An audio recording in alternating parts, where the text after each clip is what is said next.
ذليلا وعينا حتى تسكنه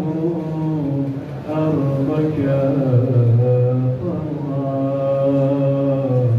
وتمتعه فيها طويلا